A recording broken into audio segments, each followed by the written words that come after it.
Iwo Jima, now called Iwo To, is an uninviting and unsightly island in the far western Pacific.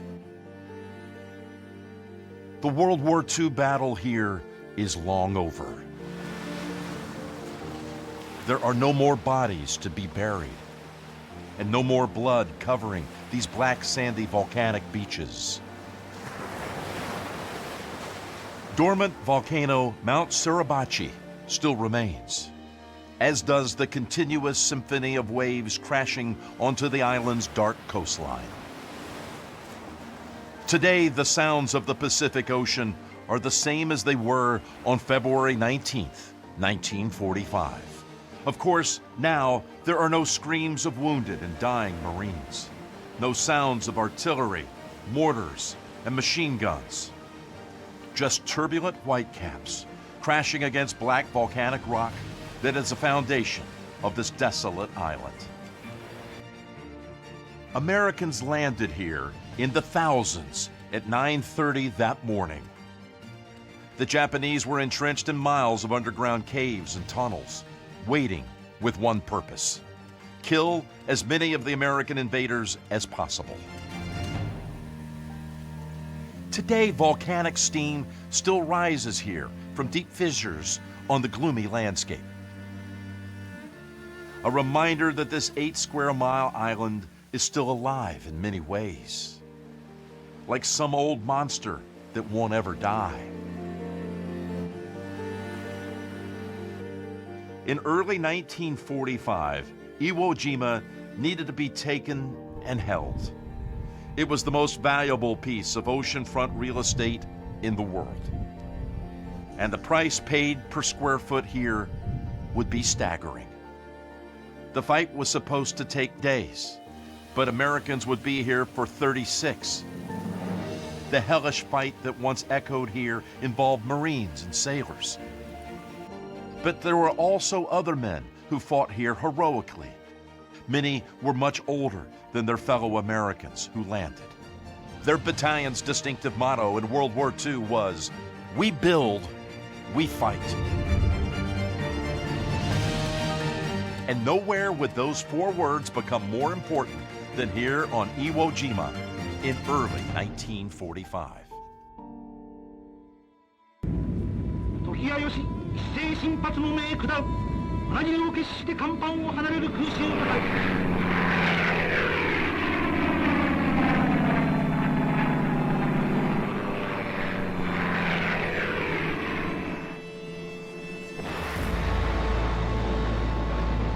In this island paradise, warplanes of the most treacherous of enemies, savagely and without warning, shatter the peace of almost a century.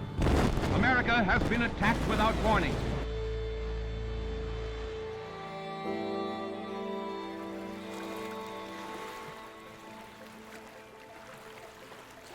Following the Japanese attack on Pearl Harbor, the United States found itself dramatically lacking in the size of its military. We had makeshift supplies, makeshift equipment, stovepipes for cannon, bags of flour for bombs, and trucks were labeled tanks. It also was severely deficient in skilled men who could build the infrastructure in faraway places once battles had been won. The bases, the runways, the ports. Between the world wars, it was an idea just on paper. But now, in mid-December of 1941, essential to winning World War II. This new branch of the military would come to be called Navy Construction Battalions. But that sounded too formal. So these thousands of hardened and tough men would simply be called Seabees. The C and the B taken from the first letters of the words construction, battalion. They had one of the war's most distinctive patches. The Seabees' "We build, we fight" motto would be severely tested in the final 2 years of World War II. Construction experience needed. Millions of America's laborers eventually applied. Men, some 30, 40, 50, and even 60 years old, answered the call. They would build the runways, bases, Quonset huts, hospitals, docks, ports, and the infrastructure needed in Europe and the Pacific.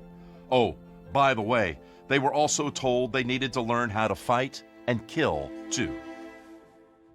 The Seabees were part of a unit of engineers that went in and provided the services to support whatever military effort that was going on in a particular area. Let's take, for instance, an airfield. They're the ones that are going to build it.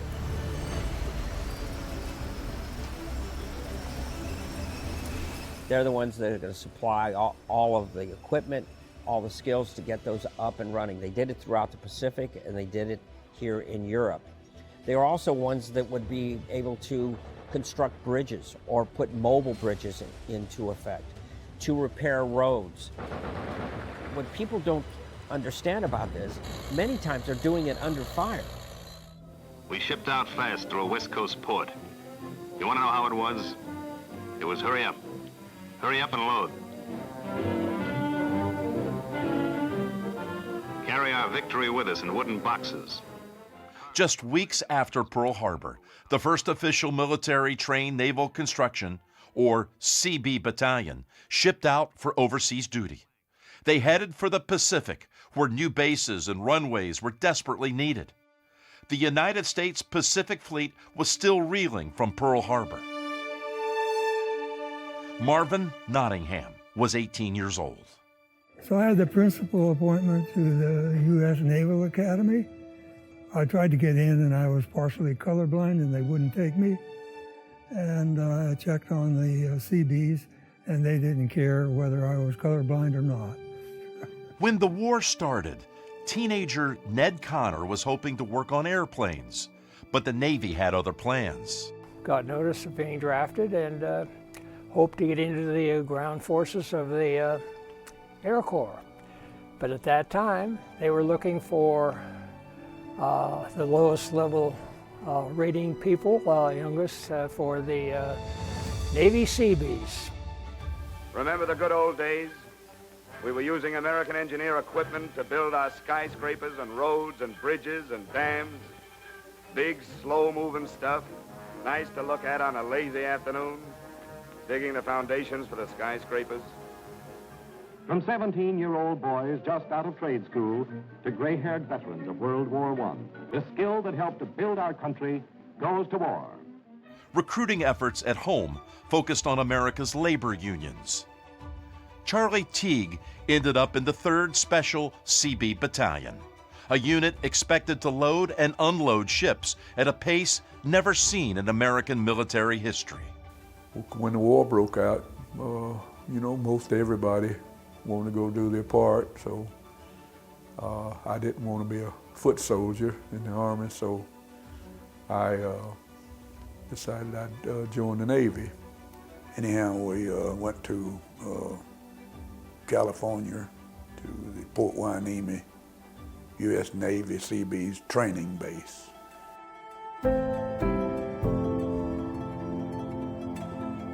Construction worker Ira Rigger also wanted to get into action in the Pacific. Because of my experience in the construction industry, I didn't go in as the bottom of the ladder. I went in as a seaman 2nd class. Wow, that's big time. CB bases sprung up all over the United States. At Camp Endicott in Davisville, Rhode Island, at Camp Perry in Williamsburg, Virginia, and in California at Port Hueneme.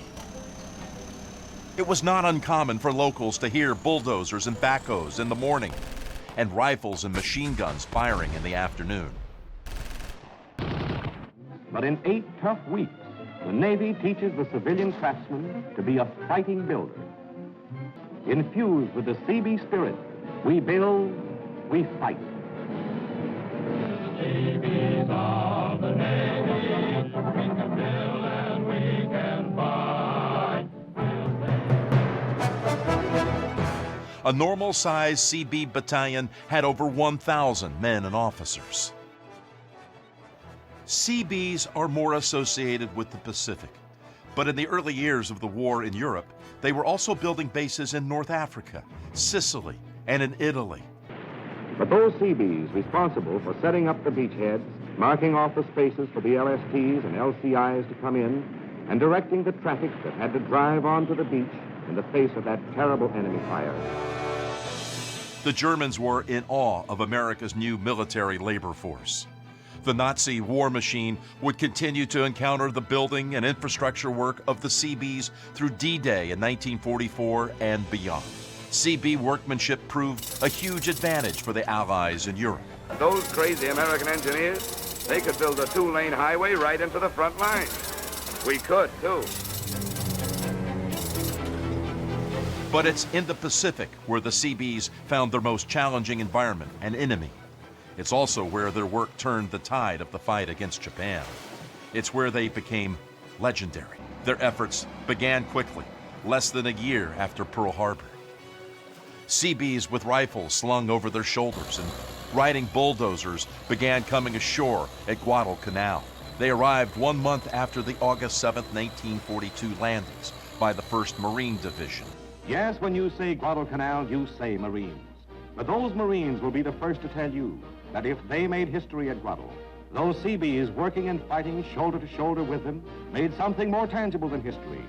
They made a thriving base out of the flaming wreckage that was left.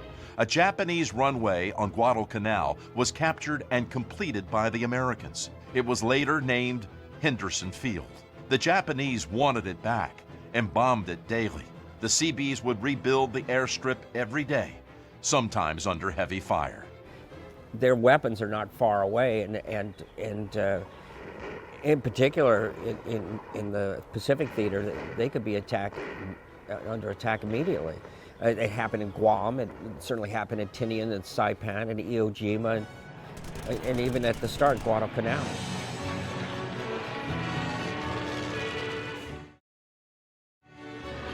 Henderson Field was strategically important as the United States finally went on the ground offensive against Japan in the Pacific. The Seabees, digging into that airfield with the same fighting spirit as the Marines had hit the beach, repaired 53 shell and bomb craters in 48 hours. After Guadalcanal, there would be many more Pacific islands for the Seabees. November 30th, 1942. Dearest Mary, this is a good day to write. It's Sunday and raining cats and dogs. We haven't really too much to complain about except the complete lack of liberty. We haven't had a chance to get away from any of this since we landed 10 months ago. I guess we aren't so bad off. Again, we have been promised that we will be sent home. It was a lonely Thanksgiving, but the meal was good. Each one of us received candy and cigarettes from some carpenters local in Baltimore. I have a necklace for you, but we'll keep it and hope I can deliver it in person soon. Your loving husband, D. Wayne Faulkner was an Ivy League student at Cornell University when the war broke out. Since he was studying civil engineering, he was allowed to finish his college studies. Soon after that, he found himself a Navy Seabee.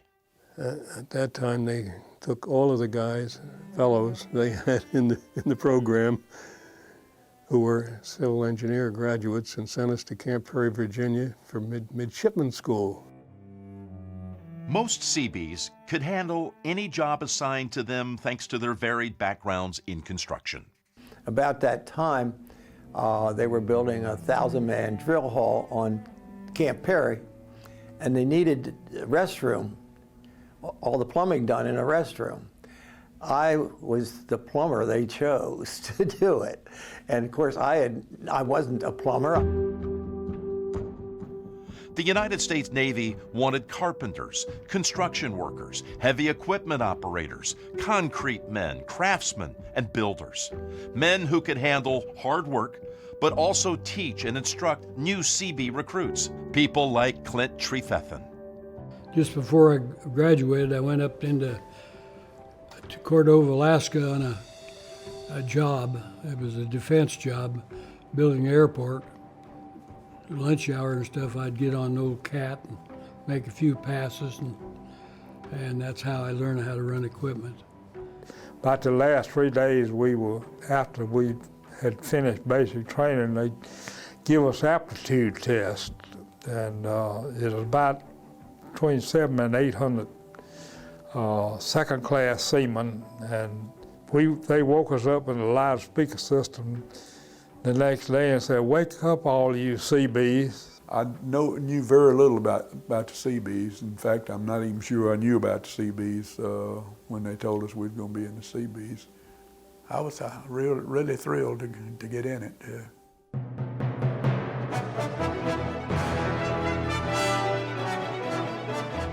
Marvin Nottingham was also assigned to the 133rd Navy Seabee Battalion. Nottingham's destiny lay a few years down the road on that island made up of volcanic sand, a place which would eventually define the rest of his life. Like Clint Trefethen, Marv Nottingham was a bulldozer driver in the 133rd Battalion. Over 50,000 of these bulldozers were produced during the war. At 50,000 pounds of solid steel, and in the hands of a Seabee, these bulldozers could also be used as a weapon if needed.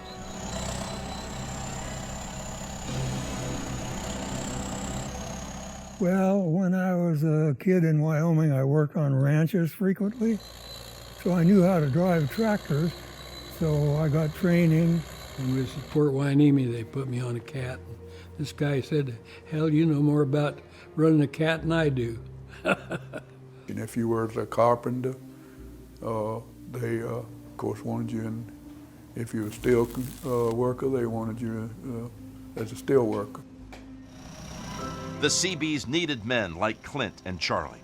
Heck, if you could dig a hole with a shovel or hammer a nail, you were sought after. They recruited a lot of older men, and they took a lot of them in the Seabees, and then they'd put these young guys under them, and they'd teach them how to do a lot of stuff. Sometimes it was all just in a name as far as what job you were given in the Seabees. We were put on a ship, and the ship went to Hawaii. They needed riggers to load the ship. So I got on the rigging crew. My name is Rigger. For Seabees heading to the Pacific War, just getting to far-flung islands was enough to make them consider their new career choice. I was on a ship from Hawaii to Iwo Jima for 50 days and 50 nights. It was the smallest ocean-going ship the Navy had. In storms, I can remember being in a typhoon. The ship leaned over so far the conning tower was almost touching the water. I thought we were going to capsize. It was a very scary place to be, and one of the cats broke loose from its mooring, so it slid across the open well deck and crashed into the wall, and then it slid back to the other side and crashed in that wall.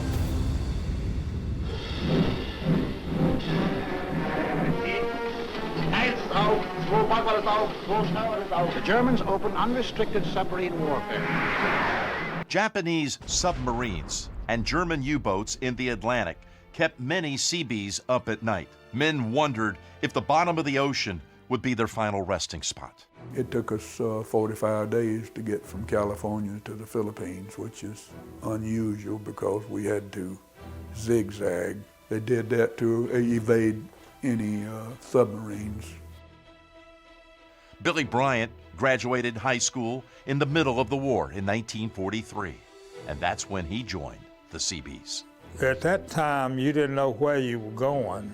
You could not contact anybody at home and tell them where you were. We never knew where we were going. They didn't tell us. We just went wherever the ship went or wherever we were supposed to go, however we were supposed to go. Long before anyone heard of Iwo Jima, the Seabees found themselves caught up in some of the Pacific's most legendary battles, along with the Marines and Army. In addition to Guadalcanal, the fighting on Bougainville and in the Solomon Islands also became part of American newspaper headlines in 1942 and 1943. Places most Americans never knew existed. Here, 22,000 Japanese troops are cut off from further supplies. Bougainville was the next step up the line. One of the problems there was the terrain was so torturous that there was a problem on where to build the airfields and how to build the airfields. But the problem there was we usually would capture an island with a Japanese airfield already built, so we would just take it away from them and improve it. But here we had to literally build airfields in swamps and atrocious jungle and so forth. So that even makes the whole operation even more incredible. You know, the logistical things that we're able to accomplish and build those airfields there. And after seeing their work firsthand, turning jungle islands into thriving military bases, Marine Corps veterans began to hold the Navy Seabees in high regard. Herschel Woody Williams was one of those. Williams enlisted in the Marines in 1942. His job was in demolitions and then operating a flamethrower. Being the flamethrower operator, I had an assistant. You had to have an assistant with a flamethrower operator because you were carrying the flamethrower on your back and you had no room for anything else. Your pack, nothing. And they gave you a .45 as your weapon. Once the Marines had secured other islands, such as Guam, Saipan, and Tinian, the Navy Seabees went right to work, building huge air bases, accommodating planes such as the massive B-29. The Super Fortress bomber could take the fight right to Japan's doorstep. At the same time, the Seabees were also building deep water harbors for American ships and aircraft carriers. Across the Pacific, the Seabees worked at incredible speed, building the infrastructure for America's strategy of reaching Japan by so-called island hopping. Island hopping identified the best strategic locations to build bases and runways, while bypassing other less important Japanese outposts. We had docks to maintain, rebuild. We had ships to load and unload. We had material of such a variety to store in outdoor areas and keep intact, and then reload ships that would take it further to where the campaigns had achieved by this island hopping.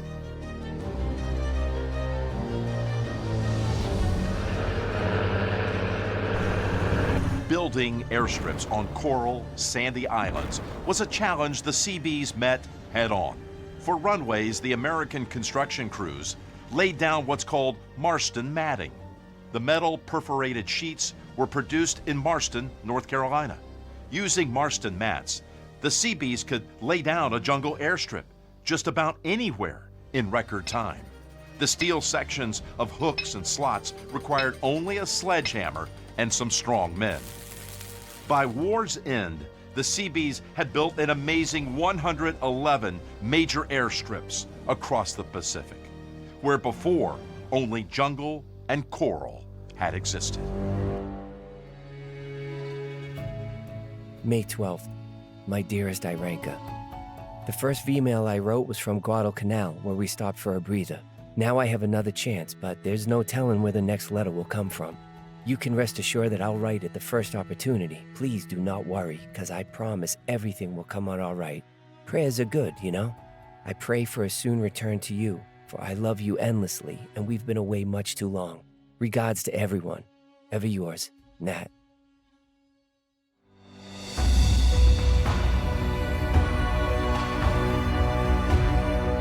Well, landing strip then was, you just level out the ground, and in a few days we had it where they could come in and land. And where we were building all types of storage facilities. They called them Quonset huts, but we built those. We built water facilities, sewage facilities, anything in the construction. We had somebody that was knew what they were doing as far as construction was concerned. And they were older men than I was, and they sort of took me under their wing. And Banzai charges and the elements. nature in the raw. 2 typhoons, 2 of them hit the island, and they were kind of scary things. The wind blew so hard it blew most of the tents and things that the men were living in over, just made a mess of things. You know, typhoons are just hurricanes. In the Pacific, they call them typhoons usually.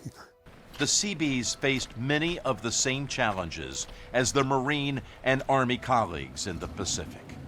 Lack of food, rain, disease, rats, reptiles, and insects were a constant battle, not to mention Japanese snipers and enemy banzai attacks. Even the Pacific Sun itself was a constant adversary as the ever-expanding American supply chain nudged closer to Japan.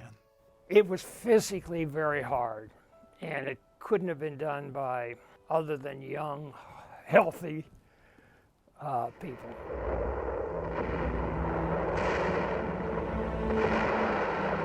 In September of 1944, CB Ira Rigger found himself involved in some of the fiercest fighting in the Pacific War on an island called Peleliu, 500 miles east of the Philippines. The shelling of the island continues, supplemented by fire from landing craft.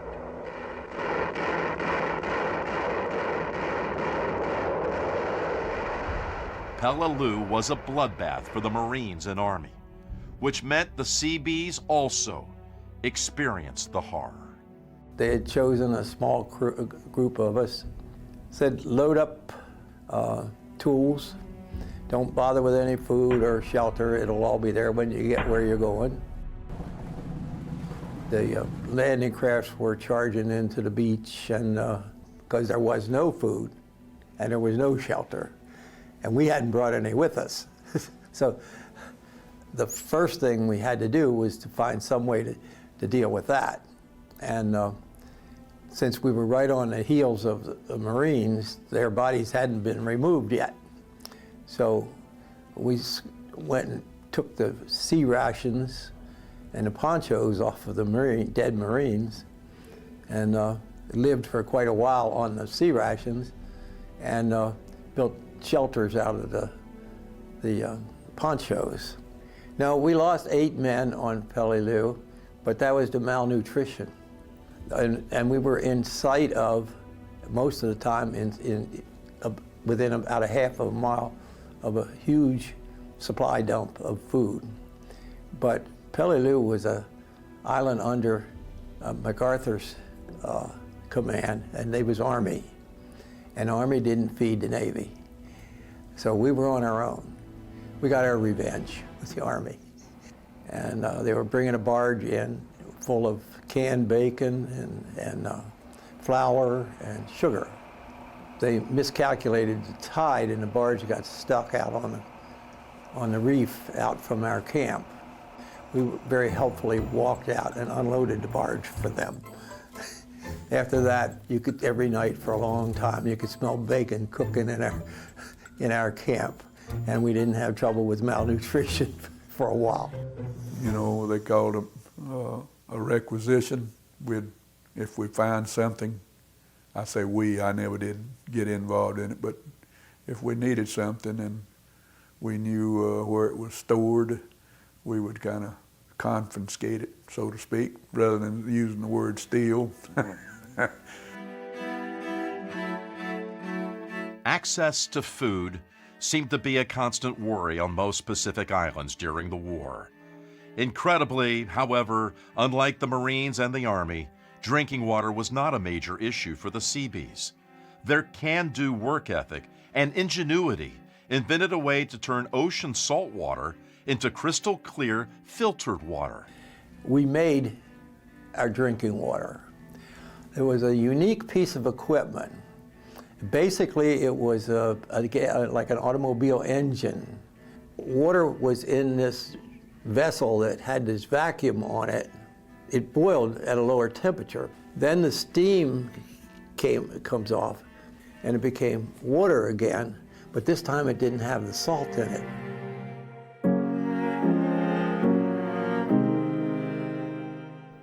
December 25th. Dearest Mary, well, it's Christmas Day and nothing to do. It's raining again. I would have preferred to work today because the time passes so much quicker. And this Christmas would have been over before I had time to think too much about it. There was quite a celebration at the movie hut last night. We didn't have taps until 12. I would celebrate too, if I had anything to celebrate. If a person can only keep going and keep his mind occupied, he can get by all right. Your loving husband, D.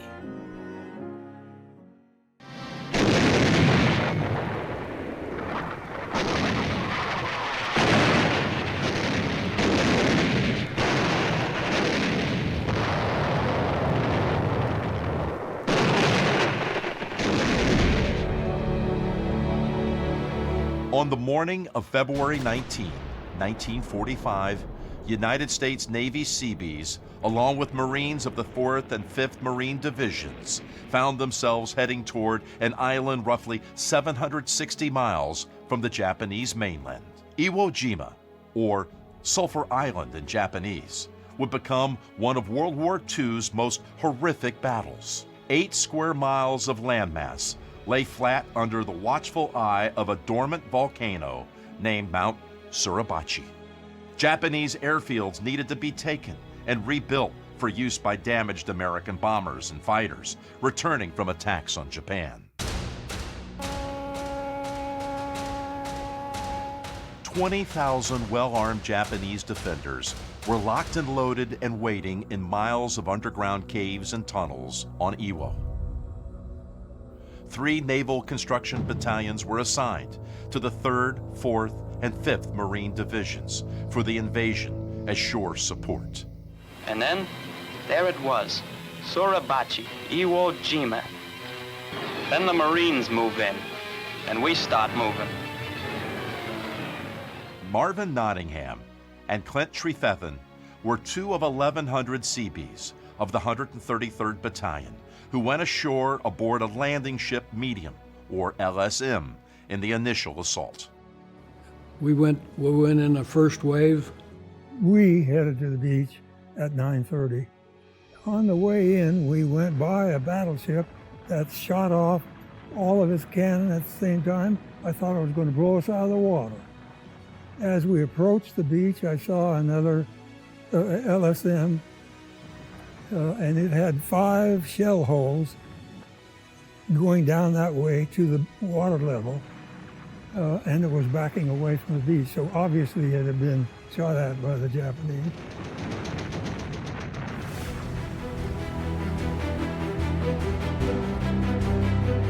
They had an armored bulldozer right in the bow of our LSM, and we went in and dumped him off.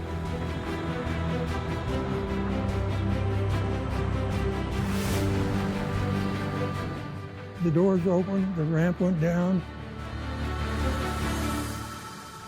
and we started unloading. And we unloaded in about, I would say 15 minutes. I was on a bulldozer with another operator whose name was Abernathy.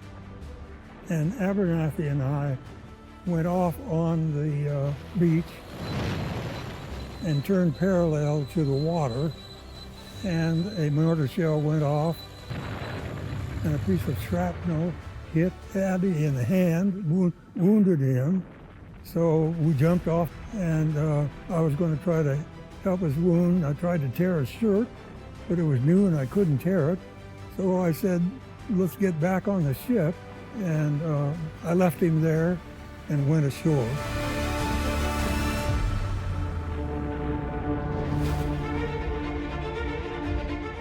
They let the first wave go in, and they didn't bother us too much. But when that second wave come in, they let us have it with both barrels.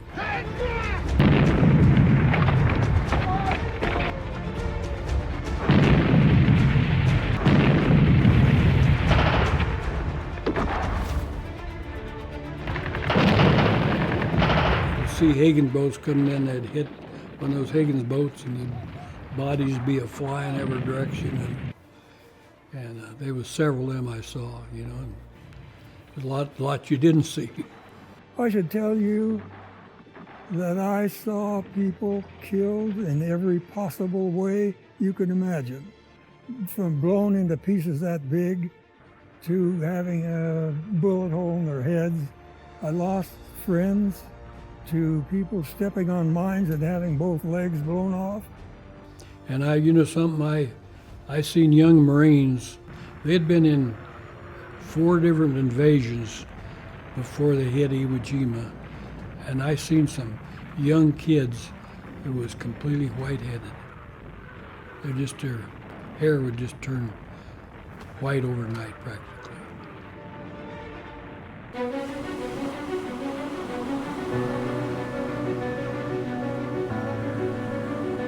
And a colonel in the Marine Corps came by and he said, "Who's in charge of this damn thing?" Of course, I had to raise my hand. He said, "Here's what I want you to do. Clear off that beach because we can't get the landing craft ashore. There's too much wreckage in there. So I want you to move it out of the way." So that got me started on what I was going to be doing for the next few days. I was one of the few pieces of equipment that could operate in that sand because our tracks were wide as opposed to most other vehicles. Most other vehicles need to be towed out of the sand and up to solid ground because they couldn't get any traction in that loose sand. The bulldozer was an exception to that rule. That's why we were so important. On February 21st, Corporal Woody Williams arrived with the 21st Marines of the 3rd Marine Division. Williams' 1st Battalion assaulted straight across the middle of the island with tanks. Just getting off the black, sandy, volcanic landing beaches became a foot-by-foot nightmare for both Marines and Seabees, as well as anything with a motor, wheels, or tracks. When we finally got ashore, got up the bank from the beach, and it was just like, I've said this many times, it was just like walking on BBs. You just couldn't make any headway. You'd step and your feet would just keep rolling out from under you. So you actually crawled more than you actually walked. But once we got up to the airfield, the first airfield, then it was flat.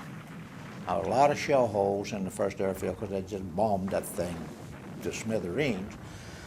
But there was no coverage. You had nothing to get behind or under. So the only thing you could do is run to a shell hole, which was basically below ground.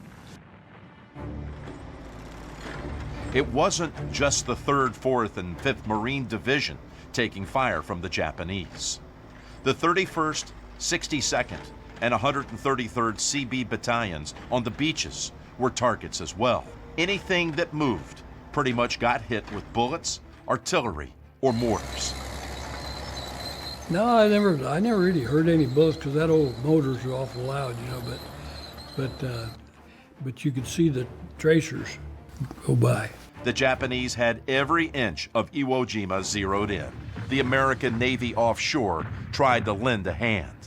They were blasting the island from the big ships. There was obviously fierce fighting going on. My outfit went ashore at a place called Blue Beach, but there was also a bluff right near there that had tunnels in it, and they would come to the mouth of those tunnels and shoot at us. We couldn't see them, but all of a sudden the sand would start to erupt around us, and we'd know somebody was shooting at us. I got so used to mortar shells, I could tell how far away they were. And the reason is when they hit the sand, they made a little noise like tick, and then the explosion. And if the explosion was far enough away from the tick, you were okay. But if the explosion and the tick came together, you're probably dead. I was close to that because I was dug into a foxhole and I heard a tick bang because the mortar went off right at the top of the foxhole and buried me alive. But I wasn't hurt, so I shook for a few minutes and then dug myself out.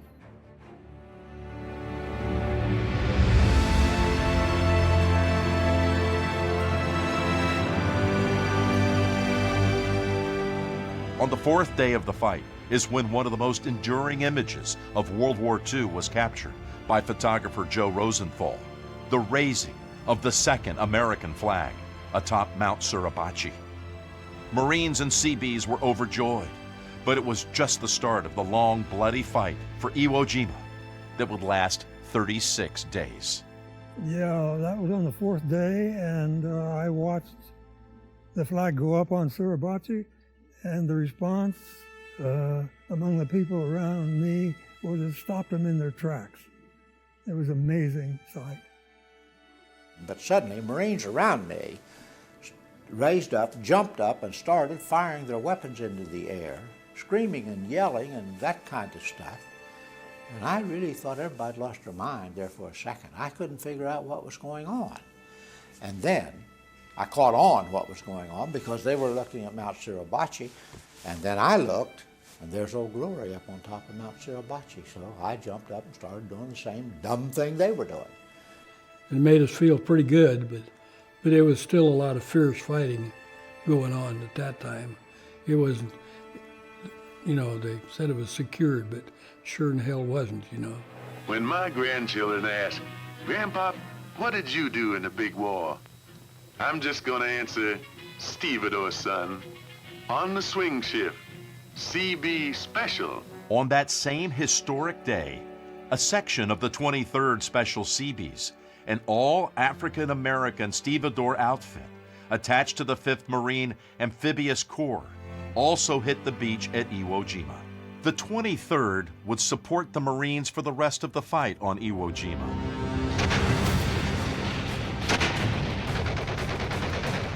The Americans knew over 20,000 Japanese were defending Iwo Jima. What they didn't realize, and what the Seabees and Marines found out quickly, was that the Japanese weren't really on Iwo Jima.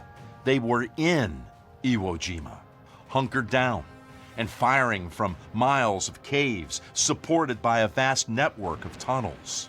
The enemy was mostly unseen, yet still raining down a huge amount of death and destruction.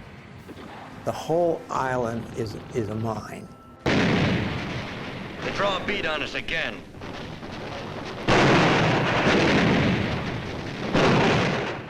I went with some Marines and I'd take a dozer and I'd doze these caves full of dirt, and they'd put smoke bombs in there, and then you'd see smoke come up another place. We'd go up there and I'd cram it full of dirt until no smoke come out. And all those guys did is they just lived underground like a bunch of gophers. They had gun emplacements on tracks, and they would push them out, and then they'd shoot 3 or 4 times and then drag them back in.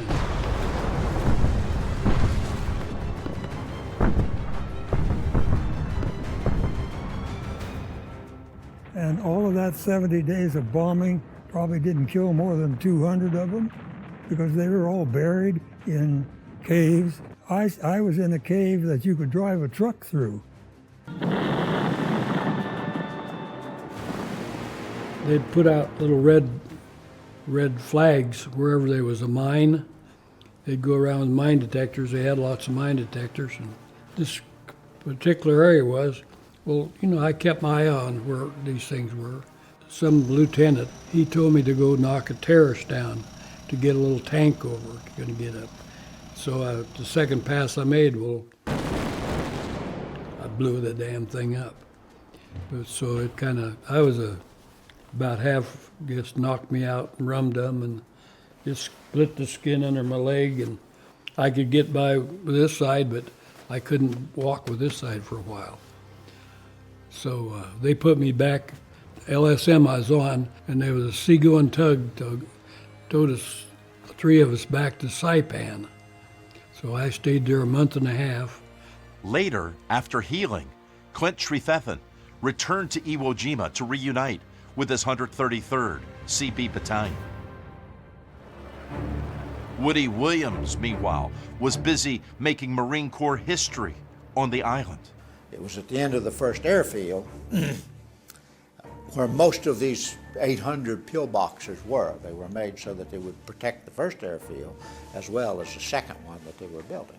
And they had holes in their pillboxes. Now these pillboxes were reinforced concrete with rebar in them, covered over with sand, and you could drop a artillery or a bomb or whatever on the top of that thing. There was 3 or 4 foot of sand on top of it. It'd blow a lot of sand out, but it certainly did not penetrate the pillbox. The captain, having lost a great number of his Marines, called for a meeting of all NCOs and officers. We only had a couple officers left. Somebody else told me, they looked over at me and he said, "Do you think you can knock out some of those pillboxes with a flamethrower?" "I'll try." And I got strapped flamethrower on my back and started crawling toward the pillboxes. We had pole charges already fixed up. Bring a pole charge, because once we burned the pillbox out, we wanted to blow it up so they couldn't use it again. And the closer I got, he had a Nambu in there, stuck out the aperture, and he was firing. And I'm going to try to get close enough that I can get the flame in there. That apparently was my purpose. And I can remember that Nambu bullets ricocheting off of my air tank on my back, hitting that tank. So I just crawled faster and closer. He could only lower his weapon so far out of the aperture. But I was getting close enough that I could get my flame into the pillbox.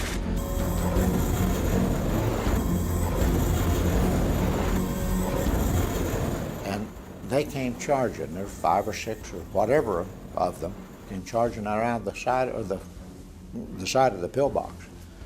And they had rifles and bayonets. All I did was look up, and here they are charging toward me. And I just opened up, and the flame hit them. They stopped, because it just took all the oxygen out of the air, and they just fell over. 7 pillboxes I got that afternoon in 4 hours. Don't ask me how I did it. I don't have any idea how I did it. And I never got touched.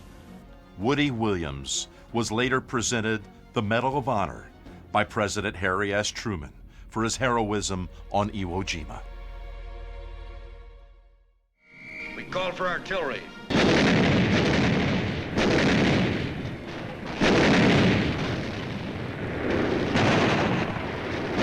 An artillery duel develops at night.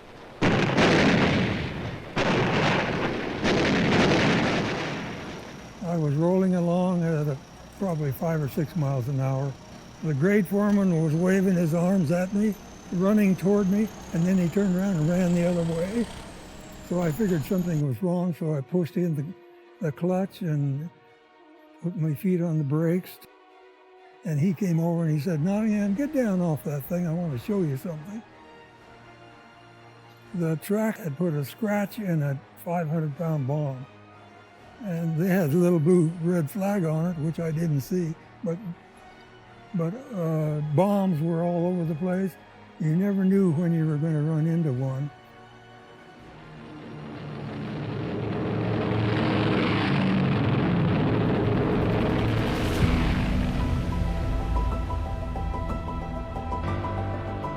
By mid-March of 1945, following a lot of building and fighting by the Seabees in support of the United States Marines, 2 airstrips had been secured on Iwo Jima and were being repaired.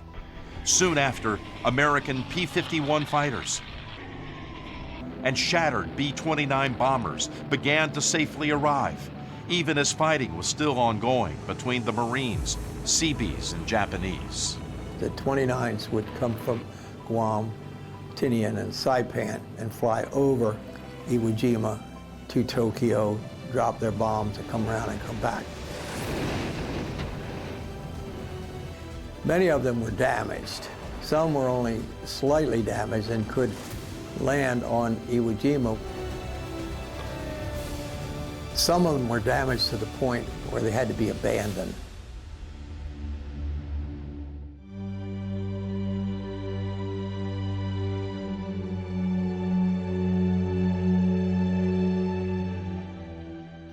The carnage on Iwo Jima had cost the Navy Seabees. Hundreds were dead and wounded. The Seabees highest casualty rate of World War II. Marines killed approached 7,000 with 20,000 wounded. Almost 21,000 Japanese were dead. Many American dead were buried in the 5th Marine Division Cemetery, even as the battle raged. A memorial on Iwo Jima, built by the 31st CB Construction Battalion, honors those men of the 5th Marine Division who were killed on this inhospitable island so far from home.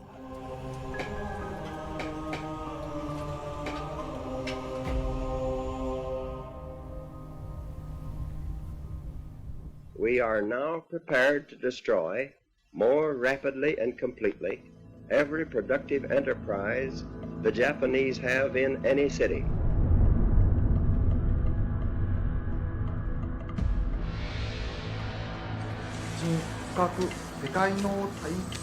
Unconditional surrender. Victory over our last enemy, Japan.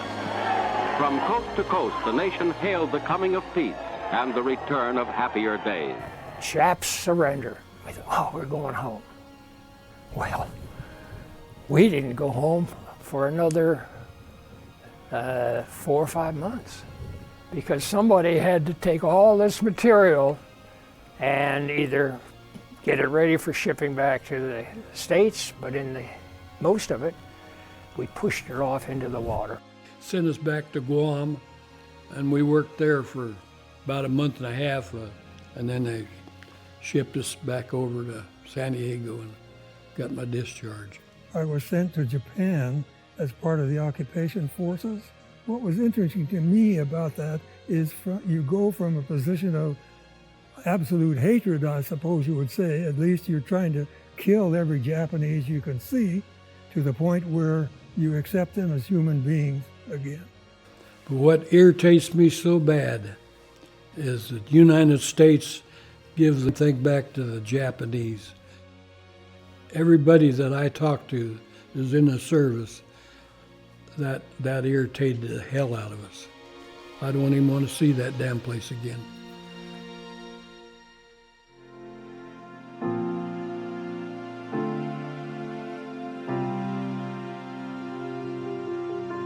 That people nowadays don't know what a CB means. We know what it meant, confused bastards. No, but it was a great experience. I'm proud that I was part of it. I don't think I could got in a better outfit to really have it easy, you know, not have a bad life.